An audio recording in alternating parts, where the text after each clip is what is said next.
apoyo y de todo, hermano. Tiene de todo. Oye, los problemas no se resuelven cuando tú entregas tu vida a Jesucristo. A veces hasta los problemas pueden vienen mal. A veces vienen mal. El seguir a Jesús no es un estado de éxtasis y alegría. No, ¿verdad? Hay momentos de éxtasis y alegría. Pero el seguir a Jesús no significa que tú vas a vivir flotando en las nubes. El reino de Dios no es lo mismo que el reino mágico de Disney. Y cuidado con eso, porque en verano las filas del reino mágico de Disney también hacen que la experiencia no sea muy positiva. Para seguir a Dios uno tiene que seguir una disciplina. Tiene que seguir un camino. El camino a veces, ¿se acuerdan la película del peregrino? Que yo decía, estamos caminando mucha piedra, este camino se ve que es paralelo al otro lado de la verja, pero con grama, vamos a irnos por allí, lo llevó al castillo de la desesperación y la duda. ¿Se acuerdan de esa película? ¿Ya?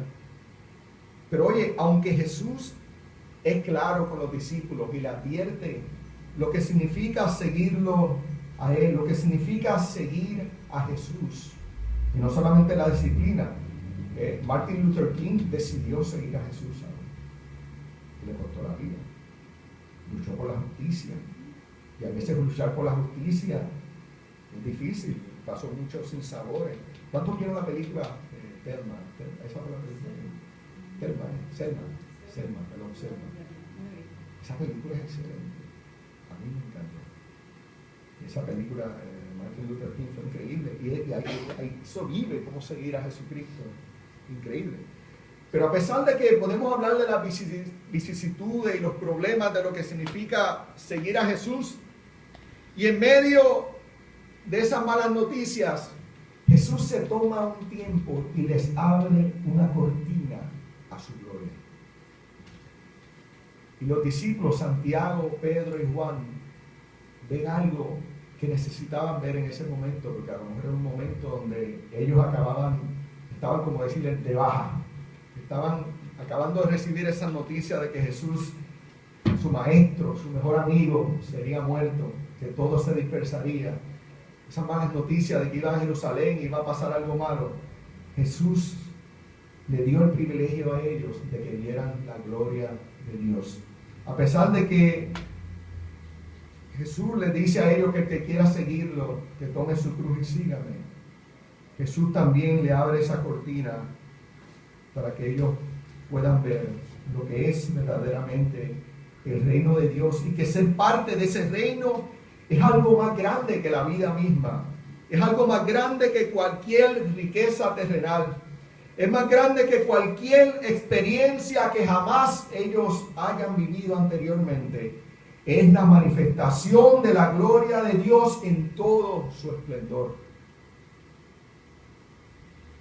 Ese texto que leímos hoy, Jesús muestra su naturaleza divina. Los discípulos solo conocían la naturaleza humana de Jesús. La naturaleza humana, el Jesús que pasaba hambre, el Jesús que caminaba con ellos, que sudaba. Pero en ese momento ellos vieron la naturaleza divina de Jesús. Y hay veces que necesitamos esos momentos también, ¿verdad? De ver eso. Porque cuando nosotros vemos esas cosas, cuando nosotros afirmamos esta palabra de Dios, nos damos cuenta de que a pesar de nuestros problemas, podemos ver el final de la historia y decir, nosotros estamos siguiendo al dador de la vida. Los problemas que podamos tener, ¿verdad? Los vamos a tener, seamos cristianos o no seamos cristianos, pero podemos ver el final de la historia. Y en este texto, que Jesús muestra su divinidad y su gloria, se encuentran dos figuras importantes. ¿Quiénes son esas figuras importantes? ¿Cómo se llamaban? Si estaban atentos al texto. ¿Quién? Elías y Moisés. Moisés. ¿Qué representa Moisés? ¿Por qué Elías y Moisés y no cualquier otra persona? Hay una razón teológica en esto, ¿saben? Esto no es casualidad. Moisés representa la ley.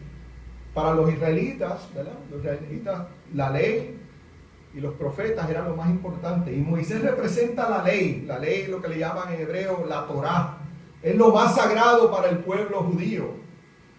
La ley había sido el pacto que Israel había hecho, Dios había hecho con Israel, un pacto, ¿se acuerdan en el monte Sinaí? Cuando habían salido de Egipto, los 10 mandamientos y las subsecuentes leyes, la Torá. La Torá, estamos hablando de los primeros 5 libros de la Biblia, de nuestra Biblia, que son ¿cuáles? Génesis, Éxodo, Levítico, Número, Deuteronomio. La Biblia judía, la Torá, era prácticamente lo más importante que tenía el pueblo judío, era su vida religiosa.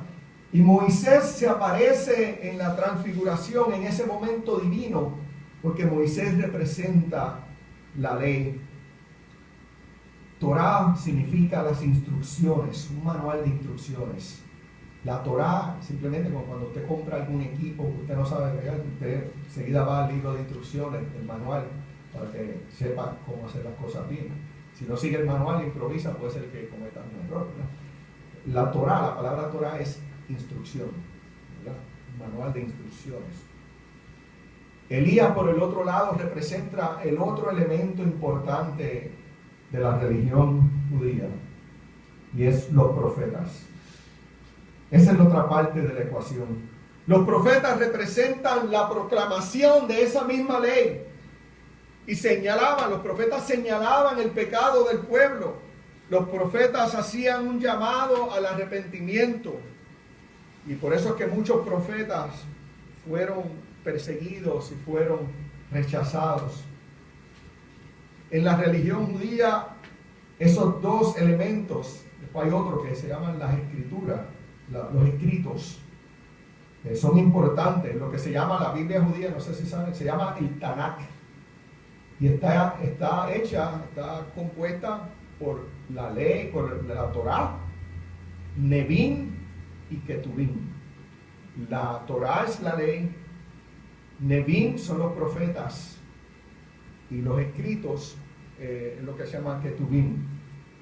De hecho, Jesús en Mateo 5 y 17, ustedes quizás han oído esta lectura, que dice, que está hablando Jesús y le dice: no piensen que he venido a abolir la ley y los profetas. No he venido a abolir, sino a cumplir. ¿Han escuchado esa escritura? Cuando él está hablando de abolir la ley y los profetas, en un broma le está hablando a unas personas que pensaban que Jesús, porque iba en contra de la interpretación de ellos, de la ley y los profetas, Jesús le está diciendo: yo no he venido a borrar la ley y los profetas. Yo no he venido a ir en contra de la ley y los profetas. Yo he venido a cumplir la ley y los profetas. ¿Y cómo cumple eso? ¿Cómo Jesús cumple la ley y los profetas?